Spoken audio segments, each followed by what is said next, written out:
ములుగు జిల్లా కర్రెగుట్టలో కేంద్ర రాష్ట్ర ప్రభుత్వాలు చేస్తున్నటువంటి కాల్పులు నిలిపివేయాలని పౌర హక్కుల సంఘాలు డిమాండ్ చేస్తున్నాయి. మావోయిస్టులతో శాంతి చర్యలు జరపాలని కోరుతున్నారు. కర్రెగుట్ట వద్ద మోహరించిన బలగాలను తక్షణమే ఉపసంహరించుకోవాలంటున్న పౌర హక్కుల సంఘం అధ్యక్షుడు ప్రొఫెసర్ లక్ష్మణ్తో మా ప్రతినిధి రాధాకృష్ణ ఫేస్ టు ఫేస్.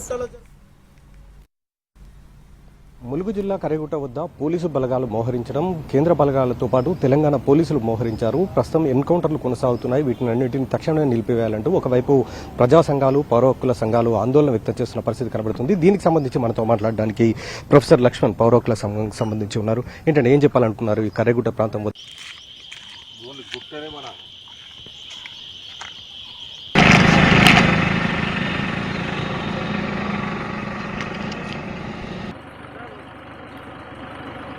కాల్చివేతను వెంటనే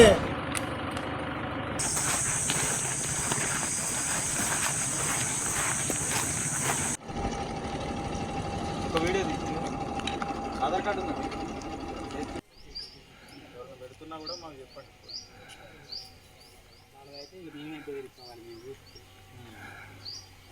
నిలిపివేయాలి కాల్పులు వెంటనే నిలిపివేయాలి న్యాయ విచారణ జరిపించాలి. గుట్టలో జరుగుతున్న ఎన్కౌంటర్ కాదు, చుట్టుముట్టి కాల్చివేతను వెంటనే నిలిపివేయాలి. కర్రెగుట్టలో 10,000 పోలీస్ బలగాలు చుట్టుముట్టి కాల్చివేతను వెంటనే నిలిపివేయాలి. ములుగు జిల్లా యాదృచ్ఛికమేమి ఏమీ కాదు. తెలంగాణలో ములుగు జిల్లా ఆపరేషన్ కగార్లో భాగమయ్యింది. అమిత్ షా ప్రకటించిన మావోయిస్టు రహిత భారత్ నిర్మాణం చేయాలనే ఒక లక్ష్యంలో భాగం అయ్యింది అని ఈ ఉదాహరణలు తెలియజేస్తా ఉన్నాయి. ఇప్పటికిప్పుడు కర్రెగుట్టలో అదే ములుగు జిల్లాలో కర్రెగుట్టను చుట్టుముట్టి సిఆర్పిఎఫ్ బలగాలు, కోబ్రాలు, డిఆర్జీ బలగాలు, తెలంగాణ నుంచి ఉన్న గ్రేహాండ్స్ బలగాలు వేల సంఖ్యలో చుట్టుముట్టి ఉదయం 5 గంటల నుంచి కాల్పుల మోతకు తెరలేపారు.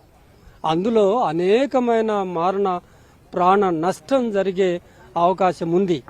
వెంటనే ఆ సిఆర్పిఎఫ్ బలగాలను, తెలంగాణ గ్రేహాండ్స్ బలగాలను వెనక్కి తీసుకొని ఒక శాంతియుతమైన వాతావరణాన్ని నెలకొల్పాలి. ఇప్పటికే తెలంగాణ ప్రభుత్వం అక్కడ ఏం ప్రాణ నష్టం జరిగినా బాధ్యత వహించాల్సి ఉంటుంది. ఇన్సిడెంటల్గా ములుగు జిల్లాకు ప్రాతినిధ్యం వహిస్తున్న మంత్రి సీతక్క గారు ఖచ్చితంగా బాధ్యత వహించాల్సిన అవసరం ఉంది. అటు తర్వాత చెల్పాకలో జరిగిన ఎన్కౌంటర్లో మళ్లీ ఒక 7 మావోయిస్టులను పొట్టన పెట్టుకున్న పరిస్థితి, ఆ దృశ్యాలు మన గమనంలో ఉన్నాయి. అక్కడ 7 విషాహారం తినబెట్టి చంపిండు తెలంగాణ పోలీసులు.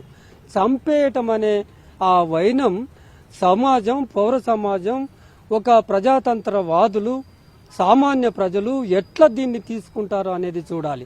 ప్రజల్లో చాలా ఆగ్రహం పేరుకుపోతుంది. గుర్తుపెట్టుకోండి, మీరు 26 మార్చి కల్లా తుదముట్టిస్తామంటే ఎవరిని తుదముట్టిస్తామంటే హింస కొనసాగిస్తామన్నట్టు. హింస అంటే ప్రాణ నష్టం.